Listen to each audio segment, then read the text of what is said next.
You're listening to Temple Talk, Israel National Radio. Today is the 9th day of the month of Av, 5774 Tisha B'Av. It is August 5th, 2014. This week, the Shabbat, Parshat Ve'etchanan, and it's the Sabbath of consolation, Shabbat Nachamu. Today we are not only not opening our program with music, but we are not saying shalom and welcome, even though you are most welcome. But one of the laws pertaining to our conduct on Tisha B'Av is that we do not extend greetings to each other because we are all as mourners today. And as has been the case for the last couple of years, this year Tisha B'Av falls out on a Yom Shlishi, on a Tuesday, which is the day that Temple Talk is normally broadcast. So Yitzchak and I, in the studio today, coming to you with our Tisha B'Av Temple Talk. It's a hard day, it's a difficult day, and it's been a difficult 3 weeks of mourning, the Bein HaMitzarim, between the straits of the 17th of Tammuz and the 9th of Av. It's always a difficult time every year, and this year it's been particularly difficult as it has been the very days in which our children and our brethren and we ourselves, all of our precious IDF have been engaged in the ongoing campaign to rid Israel of the terror of Hamas that emanates from Gaza. A lot of people have mentioned that this Tisha B'Av, they have had an easier time focusing on the sorrow, on the aspect of the tragedy of the Jewish experience, and on feeling deeply the loss of the Holy Temple. People have said to me, I have kind of a hard time relating to this. It happened so long ago, but this year I'm not having any trouble feeling Tisha B'Av because I'm just listening to the news. People have said that to me, and I'm wondering, what do you think? Does that make sense, that statement? So first of all, what happened today? Today is a difficult, more than difficult, it is the difficult, it is the source of all difficult days for the Jewish people. It is the blackest day on the calendar. It's the day on which both holy temples were destroyed as a result of the original decree that was made in the time of the spies in the desert who came back and willfully, woefully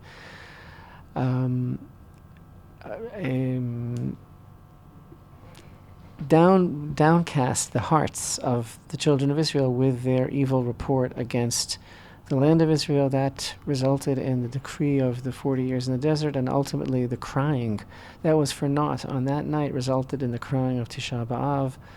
Subsequently, many calamities befell the Jewish people on the very same day, including the Spanish expulsion in 1492 and the beginning of World War I, and all sorts of things to our very day, to the time of the expulsion from Gush Katif in 2005. And the thing is, Tisha B'Av is a time of intense emotional upheaval. It's a time of mourning. It's a time of pain, of this national loss, the pain being so deep, so difficult to deal with. Interestingly, Yitzchak, somebody pointed out something, especially the past few days, especially yesterday here in Jerusalem. We hope this is not a pattern. We hope this is not a new a precedent, but terror, acts of terror, appearingly random, but yet orchestrated acts of terror appeared in Jerusalem yesterday when a Jew was killed, and six I think altogether were injured when a terrorist, an Arab from East Jerusalem, driving a heavy piece of machinery, a digger, huge tractor with a long arm and a claw, picked up a bus that happened to be empty, thank God, but threw it against the pavement and killed a bystander. He was shot dead by police who responded very quickly. And the very same day, a soldier was shot in the stomach, and he's in critical condition. He was shot by a passing motorbike, by someone driving a passing motorbike. And then today, just as we go to microphone here on Temple Talk, as we go to record, the security guard standing at the entrance to the beautiful community of Malay Adumim, where our own Yitzchak Reuven lives, security guard was knifed by a terrorist. Yitzchak, what is his status as we speak? They said he was patsua kal, lightly injured, which isn't always so light, but he'll be okay. So anyway, somebody was saying, you know what, trying to explain to people who don't live here what it is that we are up against. And when I say that, by the way, when I say what we are up against, I'm not whining or complaining or telling you that this is not a safe place. I'm just saying, well, let's be realistic. Don't be in the backwoods. Be realistic. What are we up against? Somebody was saying, you know what? Every day here is 9/11. Somebody just happened to say this line. I was thinking about that. Import of that line is that, what does that mean? Every day is 9/11, meaning that we as a people are attacked. You know what? Tisha B'Av is 9/11. It is the 9th day of the 11th month. Yeah. Isn't that amazing? The 12th month of the year, of course, is Elul, this coming month. So the original 9/11 is Tisha B'Av, and indeed, that is the Jewish authentic philosophical perspective of Tisha B'Av, that all tragedy, all spiritual imbalance, all evil, all reckless, infamous attempts at destroying the divine image in which man was created, all attempts at attacking humanity stem from the destruction of the Holy Temple and the exile of the Shekhinah on the original 9/11, the 9th day of the 11th month, Tisha B'Av, which is today. So Yitzchak and I are not exactly at the top of our game in our delivery today because we are fasting, and we have been fasting since last night, and we are caffeine-free. And that is not so easy. Not only that, we were up very early this morning, and we joined hundreds of other Jews on the Temple Mount this morning, and that was a very blessed development because we were anxiety-ridden that the Temple Mount would not be accessible to Jews today because it has been closed for the past 3 years for Tisha B'Av. And what happened during the month of Ramadan, we reported to you, was that for the majority of the time of that month, the Temple Mount was closed. It was marked by a tremendous spike in Muslim incitement and violence on the Temple Mount. The end of Ramadan was marked by the deliberate sacking, looting, burning, pillaging of a police station on the Temple Mount by Muslim hordes.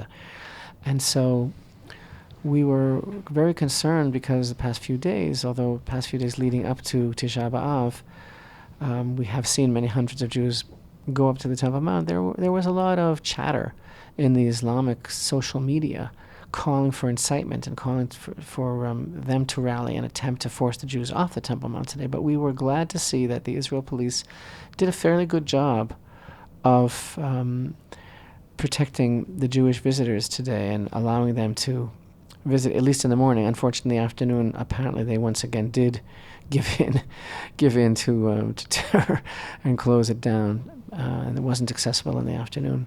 But I'm wondering if we're not seeing something of a revolution, Yitzchak, in that I'm thinking that the police are starting to get fed up with what's going on here. I think that this whole period of Operation Protective Edge has had a profound effect on every strata of our people, of the administration, also of the government, of the police. I think that there's much less tolerance for all of the Islamic hatred and incitement that's been targeted, that's foisted upon us all as of recent days. And actually, in general, speaking about the past few weeks, I know that we've mentioned it. I think we mentioned it last week, but I have to mention it again because it is Tisha B'Av today, and today is the day of the building of the Holy Temple. I don't remember, honestly, in the 34 years that I live in Israel, I do not remember the feeling of unity and like bond, tight togetherness that we feel now as a people. And you know what? Just in case I'm exaggerating or going off the deep end or anything like that, I've asked a few people about this, and my contemporaries and people that are even more well established in this land than I am have agreed that in recent living memory we have not seen a period of such across the board feeling of boundaries have been broken down and the Jewish people are uniting, really, really uniting. I feel that very strongly, and of course that is so apropos to the building of the Holy Temple and that whole idea that the temple was destroyed on account of ill will and ill feelings and baseless hatred. And if there's any truth to the adage that it can only be rebuilt through unconditional love, I think we're getting there faster than we ever have before. I think the people of Israel are focused and united and realize what we're up against. And when I talk about what we're up against, talk about every day is 9/11 in Israel. And what happened yesterday? There were 2 horrible terrorist attacks in Jerusalem, and today in Malay Adumim. What it really is that, you know what? This is about who we are as a people. It's like this whole thing with Tisha B'Av, okay? And I started off by saying, people are saying to me, it's easier for me this year to relate to Tisha B'Av because of everything that we're going through. Like, let's say a guy has trouble getting in touch with his emotions and has a hard time picturing the destruction of the Holy Temple, blood flowing through the streets, fire rampaging, the exile of the Shekhinah, the divine glory, and all these kind of things. So he says, well, it's hard for me to get into Tisha B'Av, the mourning idea, but now it's easier for me this year because of all the terrible losses that we've seen and the destruction and the pain that we feel of this war. So I'm asking you, does that make sense, that statement? I'll tell you, I don't think it really does for several reasons. One is because, first of all, Tisha B'Av is not only, or not even at all, really, a time just to dwell and ruminate in tragedy. That's not the idea here. The idea of Tisha B'Av is that we are transformed as a people into this tremendous focus on, we cannot go another day like this. We cannot go on like this. This has got to stop, this cycle of mourning. And when we went to the Temple Mount today, that's what we all spoke about. This feeling that, because we could have been someplace else, frankly, on Tisha B'Av. We could have been someplace else where, unfortunately, many people just sit and mourn all day long. And they roll their eyes heavenward and they say, please, God, have mercy on us. Return to us. And of course, the position of many healthy Jews today in the land of Israel is that, well, God already did that. And he's basically waiting for our move now. He did give us back the Temple Mount. He did give us back the miracle of the unification of Jerusalem, the state of Israel. And so it's the next move is really in our hands.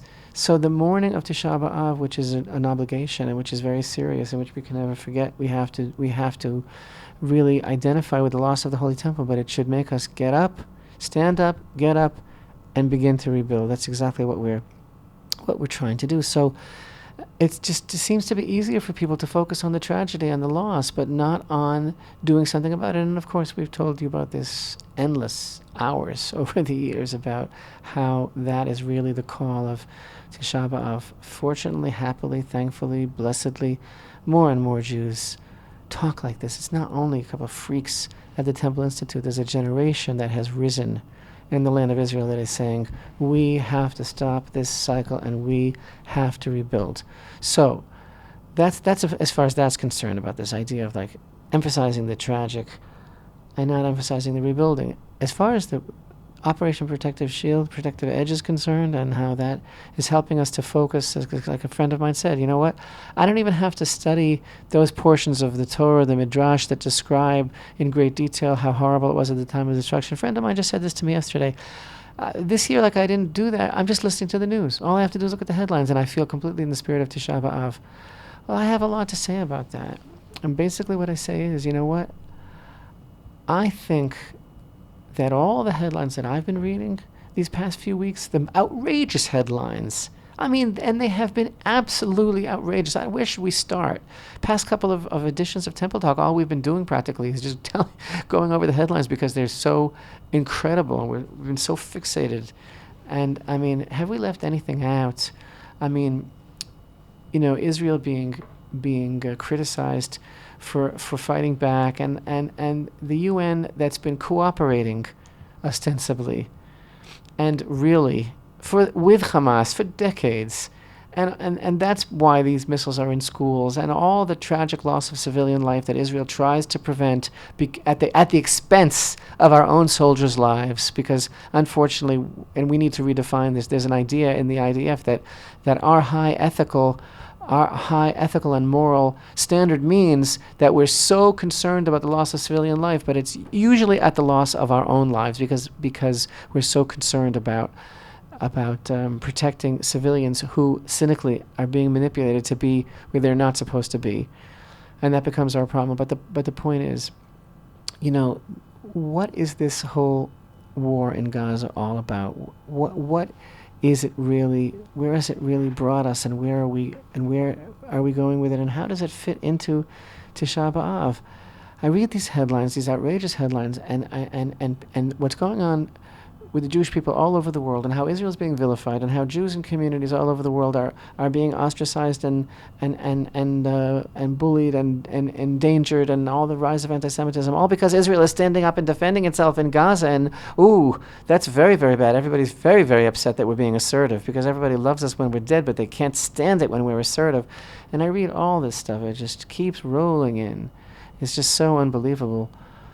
But you know what? I'm not at all surprised, but it's more than I'm not surprised. I'm actually rather pleased, because I know on the deepest level of authentic Torah wisdom, the best thing that could happen to Israel as a people is for her to be isolated and to stop having to kowtow and be responsible and be obligated to all of these powers that be, and to stop asking for their favors. We're perfectly capable of taking care of ourselves with our own technology, our own supplies. It's okay if the world says that's it.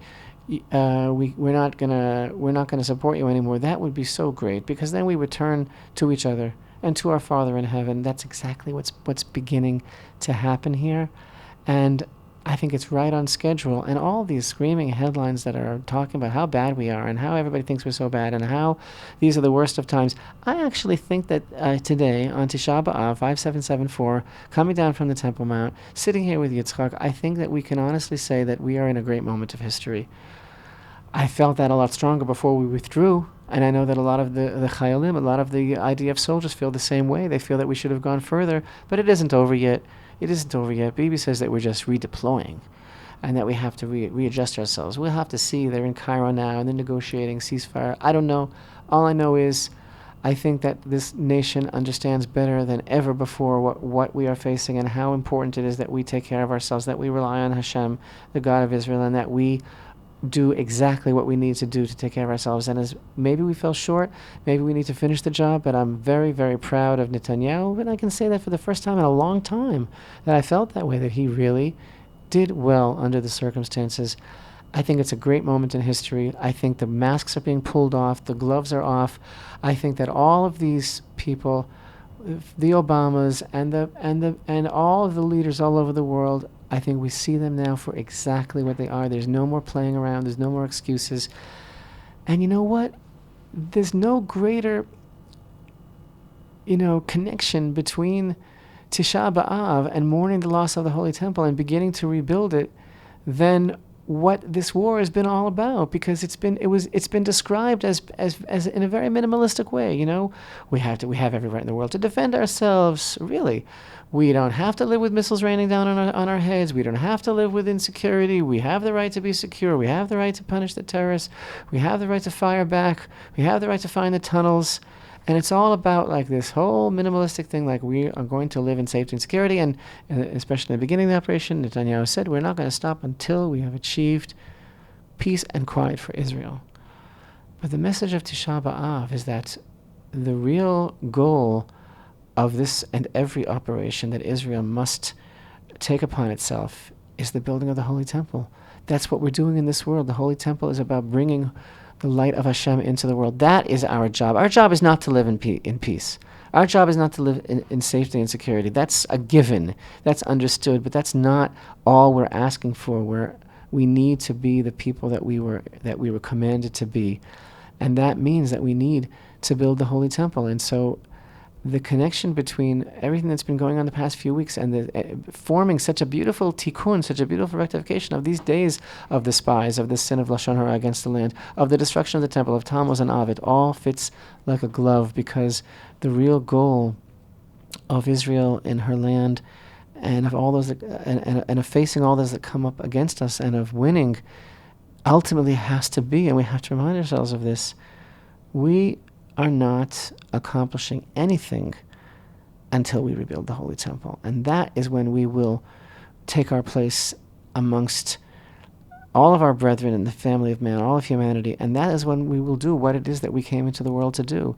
It's all about today. It's all about filling in this loss. It's all about bringing the world to the acknowledgement, the recognition of who God is. That's why they come against us. That's why they dig tunnels. That's why they do what they're doing on the temple. That's why they do what they're doing in Gaza, because they know exactly what it is that we're supposed to be doing, and they don't want us to activate that role. But what I see more clearer than ever before right now, just as a result of what we've been going through, who we are and how we have come through it and how we are responding, I think we are closer than ever before to the unity required and the integrity and courage required of all of the nation of Israel to rebuild the Holy Temple. Thank you for letting me talk so long, Yitzchak. Well, Rabbi, you have another half a minute before we need to wrap up. Now, don't toss the ball to me when there's half a minute left. That's not fair.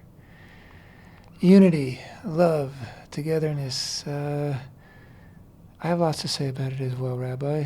And there they were, those hordes screaming at us on the Temple Mount. You can see it in a film that we just put up today, Tisha B'Av on the Temple Mount, 2014, 5774. These hordes screaming at us, their imprecations, their Islamic stuff. But you know what? They know it too. They know that we're here to stay, and they sense it so strongly that we're back.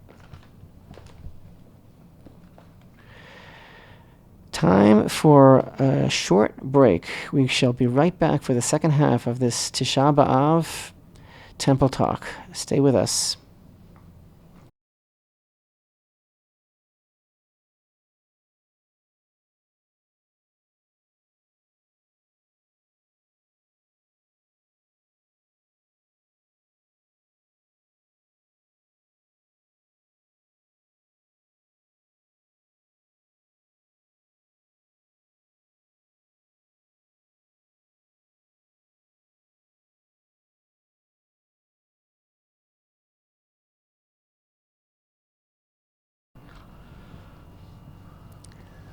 We're back. Temple Talk. No welcome, no shalom, no greeting, no how are you, good luck, no nothing, because it is the 9th of Av, Tisha B'Av, the day of the destruction of the first temple and the day of the destruction of the second temple and of many other calamities that occurred to the Jewish people throughout our long history. 9th of Av, 5774, 5th of August, 2014. Rabbi, you were talking about the sense of unity that has really taken this country by storm. And everybody feels it. My daughter asked me last night, she said, Abba, do you think, as the dust starts to settle, do you think that we're going to lose that feeling of unity? And I said to her, Rabbi, I said to my daughter, you know what? The arguments will come back because we're allowed to disagree. And we're allowed to have differences of opinion. I said, but I don't think that unity came out of nowhere. It didn't just spring up, from nothing. I think that unity was there. It may have been dormant, but it's been waiting for a reason, waiting for a moment, an opportunity to break out. I think that it's incumbent upon people to bear in mind that unity is there and to strive for it and to see it. And there's so many things that you really see, that you can see and hear throughout the day if you're sensitive to it. so many expressions, maybe not as profound as the expressions that we've experienced these past weeks, but they're there, and I think it's really incumbent upon us to always be sensitive to it. And we say in the morning, Rabbi, the beginning of our tefillah, the beginning of our prayer, Harini makabel alai et mitzvat aseh v'ahavta l'recha kamocha. I accept upon myself the positive commandment of loving my neighbor as myself. And that really, it's part of our tefillah, it's part of our perception, because the understanding is that God won't hear our prayer if we're not united with our brethren. So I believe that unity is there, and just as it needed this moment in history that you've described, Rabbi, for it to burst forth, I believe that the next great moment in history will be the building of the temple. And if the people can unite and show our concern and love for one another and closeness to one another in these trying times, then all the more so we should be able to do so when we are striving and reaching toward a goal that we've been praying for and been talking about. And really everybody from all spectrums of life here really want the same thing, and that is to make this world a better place and to bring God's presence into the world. So that's what I have to say about that. The fact is that when we really began many decades ago, there were a lot of detractors and a lot of people who they say that you must be absolutely certifiably crazy to be talking about the building of the temple. It was considered to be, years ago, it was considered to be politically incorrect to the extreme to talk about building the temple. Didn't matter how you couched it. It was made to sound that you are not sane in any way. You're not reliable to be part of the human community if you're talking about the building of the temple. And that has changed so much. And I'm talking not only about the religious world, but the secular world. I'm talking about the whole community of Israel. We're in the middle of a campaign now that we're actually trying to reach out en masse, with the crowdsourcing. They call it crowdfunding. With this internet technique of reaching lots of people with a message. And we have this campaign set up for raising funds for building the temple. It's actually specifically for raising funds for the continuation of our program of the important computerized blueprints for every aspect of the temple, which is a huge expense and a necessary prerequisite to the actual building. And it's kind of been made into a media story, I guess, because it's unusual, and it's a story, that there's an organization in Jerusalem that's actually using internet technology to try and raise funds to build the temple. So it's been covered in a lot of mainstream media, and I think that the majority of the coverage has been pretty good. It hasn't been. They haven't really been making us look at as like total lunatics or anything. Even some quarters that we would have assumed would have a kind of a more hostile attitude. They've been quite accepting of it, and why shouldn't they? Because after all, our goal with this campaign is to give an opportunity to every person to feel that they have a direct connection with the building of the temple. We're not looking for miracles, and we're also not looking for anything unrealistic. We're looking to give every person a chance to participate, even just a little bit, so that they are connected to their own personal obligation to build the temple. And the truth is, this is the responsibility of all of Israel to build the temple. It's a mitzvah which is dependent upon each and every one of us. Of course, crowdfunding, as you and I discussed earlier, Rabbi, was really the method that Moshe used in the desert when he said to everybody, if you have it in your heart, if you have that generosity in your heart to give for the building of the vessels and the tabernacle. So it's really not a new method in our history. Of course, you're referring, I'll mention it by name, our Indiegogo campaign, and you can see a link to it on everywhere in the world, I think now. Certainly on our Facebook page, all over the place, on our website, in our videos, on YouTube. Everywhere you go, you'll see a link, and we really encourage people to participate, because not only is it raising money for practical purposes, that being the blueprints, but it's making a statement. And right now, because of the media attention that we've gotten from it, the world is watching and listening. And the closer we come to our goal of $100,000, the more that world, and maybe a little bit skeptical or looking from the outside, what are these guys up to? They are going to be won over by the fact that we really can do this, that there really is this much interest. I know some of the media seem to look a bit askance at the fact that, well, we're in the middle of a war here, and almost like we're coming up with something whimsical, and it should be serious. But we're very serious, and as we've been talking about this whole temple exactly talk, the point that I was trying to make. Point. That's the Right. point of There's the a connection war. here. Why Yes. fight? What are you fighting for? Right. What are you fighting for? And you know what makes me cry is the total purity and beauty of some of the soldiers that are interviewed and that speak and that we get to know, and how this is how they talk. I mean, they're talking about fighting for Hashem and for His land and for the Jewish people. But the ultimate goal of that sort of campaign is the light of Israel that has to shine forth to the world. So what do you think it's all about? It's a war. It's been called, it's a war of existential threat. It's a war of our survival. Well, what is our survival? Why why be minimalistic? Do you think the best that we could hope for is to live, quote unquote, in peace, to get by?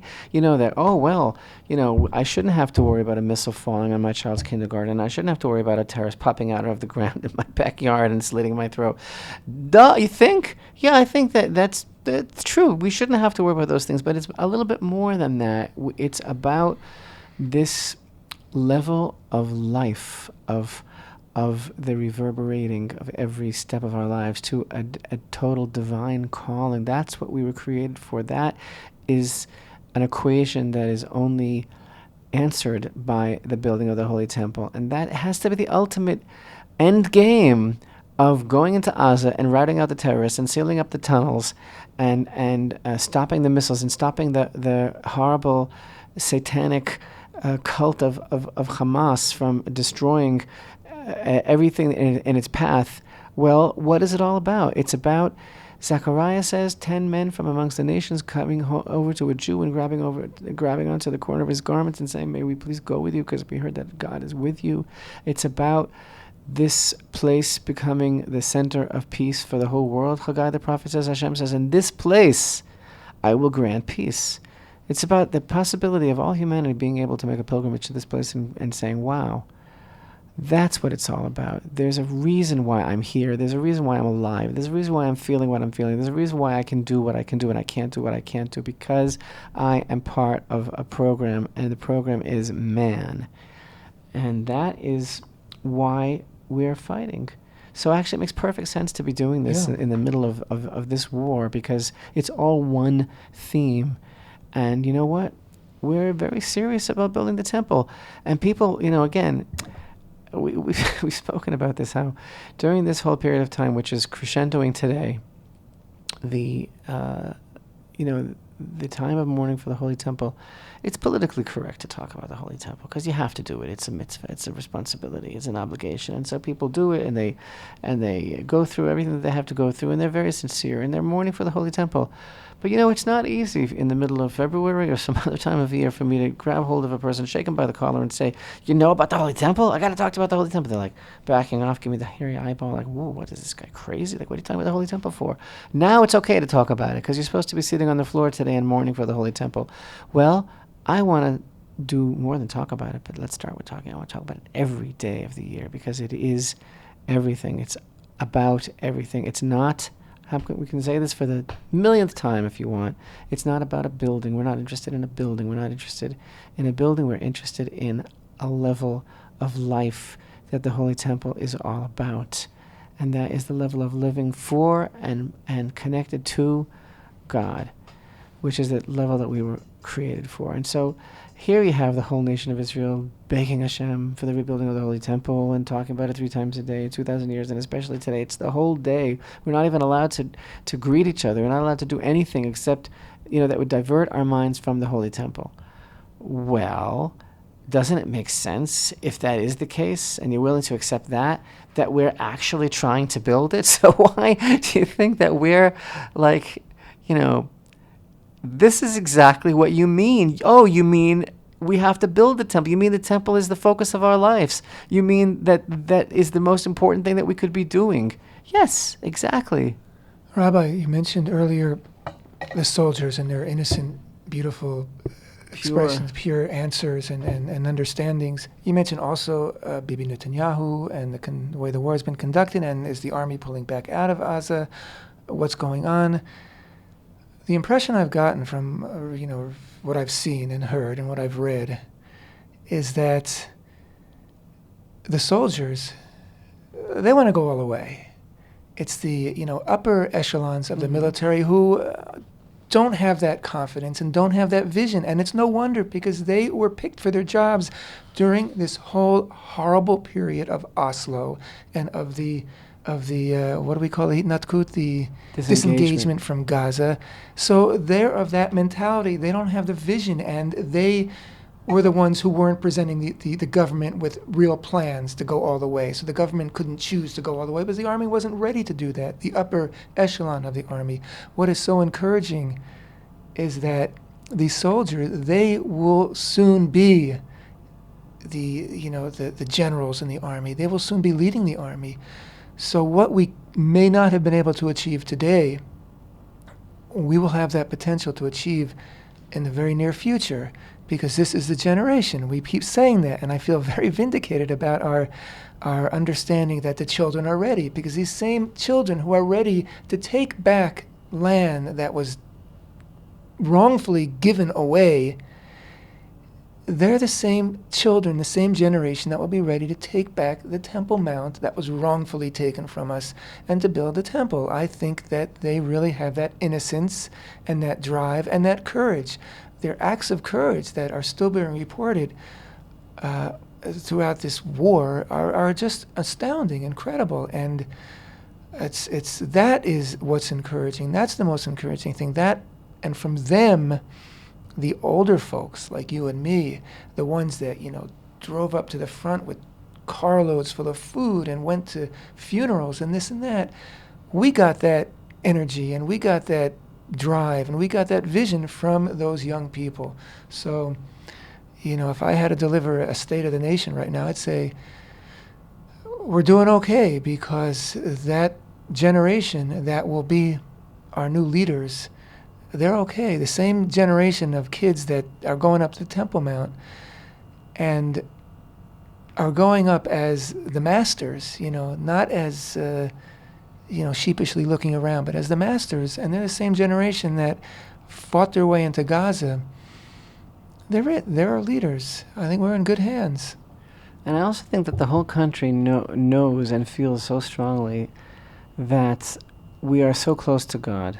I mean, every WhatsApp group, everybody that you talk to, even the secular media, there's so many stories, so much being told about miracles that are taking place. Obvious miracles, miracles about rockets falling and people being saved. Miracles that the soldiers have about things that they saw, inexplicable, just the hand of Hashem on them. The most incredible testimonies. That same commander, Ofer Winter, that you and I spoke about the other week when we were talking about the letter that he wrote to his troops, where he was telling them Shema Yisrael, and he was telling them that you're fighting a battle for Hashem. He was actually interviewed recently. It was beautiful. What a soldier! What a man! Gave the most compelling interview, and he was telling about how they were going to do this.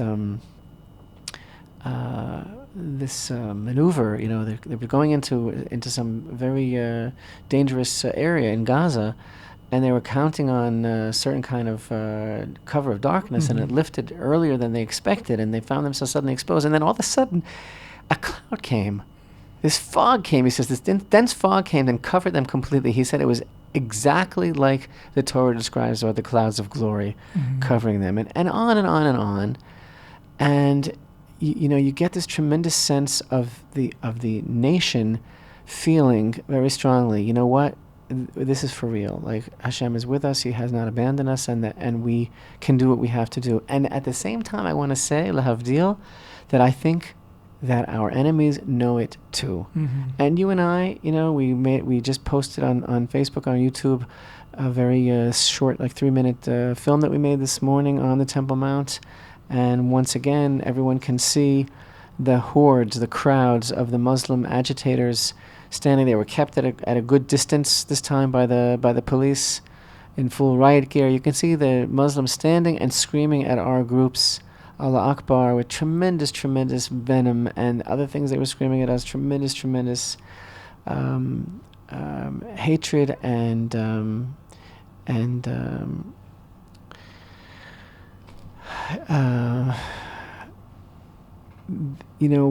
when we were there and we are confronted with these mobs, the feeling that we have is that they're like on their last legs. They're like petering out. They're like, it's like, really, they know that the nation of Israel has risen, that the lion that Balak prophesies of Israel getting up like a lion and roaring, that it's here. And they're trying this little pathetic one-time effort to like stand up to us, and it's like a death rattle in their throat, in the throat of the sitra achra, of the klipa. They're like on their last legs. They're trying to make a stand because they see that we are back, that we are here, and there's nothing that they can do about it. So I'm never discouraged by those mobs. I think they are exactly an indication of the tremendous success that we have in returning to the Temple Mount, and that they see that, you know what, their time is up. It's just all up. Over now. Rabbi, even from the most cynical, jaded newscasters throughout these past weeks, starting with the kidnapping of the 3 boys, I can't tell you how many times, and I usually don't watch the TV news, but during these past weeks I have been, how many times they have peppered their reporting with "thank God," It's like I'm in the middle of nowhere, thank God, and sometimes they would, sort of catch themselves, like, oops, like, what, I said that, that was me. But like you said, it's got nothing to do with religion. It has to do with reality, that Right. God is very close to this people. Right. We have a relationship, and Isn't it in this week's Torah portion the most unbelievable thing, where Moshe, and this Torah portion is so full of Moshe's passion and the pathos of him not being able to come into Eretz Israel, but of how he's laying out everything for his children, for Israel. Doesn't he say right here, which is a great nation that has a God who is close to it, as is Hashem our God, whenever we call to him. That is so unbelievable. And of course, in this week's Torah portion, Ve'et Hanan, where Moshe is explaining how he begged Hashem to let him come into the land of Israel, and Hashem said, that's enough of that, don't mention another word. And how I love mentioning every year during this Torah portion about the great Megala Amukot, Rav Nata Shapira, one of the great Kabbalists of the 1500s, who was buried in Krakow, who wrote a book of 252 interpretations of Parshat Ve'et Hanan, and why Moshe wanted so badly to come into the land of Israel. But right here, in the beginning of Parshat Ve'et Hanan, in Deuteronomy 3, in verse 25, he says, let me now cross and see the good land that is on the other side of the Jordan, this good mountain and the Lebanon. And from Jewish tradition that Moshe is asking Hashem to allow him to see Jerusalem. The good mountain is Jerusalem, and the Lebanon is the Holy Temple. The Lebanon, which is also used extensively in this purpose in the Song of Songs, is a code. It alludes to the Holy Temple, because the root of that word is Levan, whites, because the Holy Temple whitens the sins of a person. It cleanses a person. And Moshe was saying, let me come into the land of Israel to see Jerusalem and the Holy Temple. And that falls out this week in the Sabbath of Consolation, the Sabbath after Tisha B'Av. So he's talking about the Beit HaMikdash, he's talking about Yerushalayim, and Moshe standing there looking into the future every generation saw our generation as well and realized how close we are. And he's saying, like, I'd like to see that. I'd like to be there that year, 5774, and see my children so close to the rebuilding of the Holy Temple and the Lebanon. So we seem to be riding a very, very special wave of history right now, and let's just keep it up. I have tremendous faith in my people, and of course, as you said, God is with us. When we call to Him, He's here, He answers. Next Monday is Tu B'Av, a day that celebrates unity and love here in Israel, and I think we really have earned it and deserve it. So I'm going to wish everybody a very, very special, wonderful Tu B'Av in advance. Thank you for being with us. Temple Talk.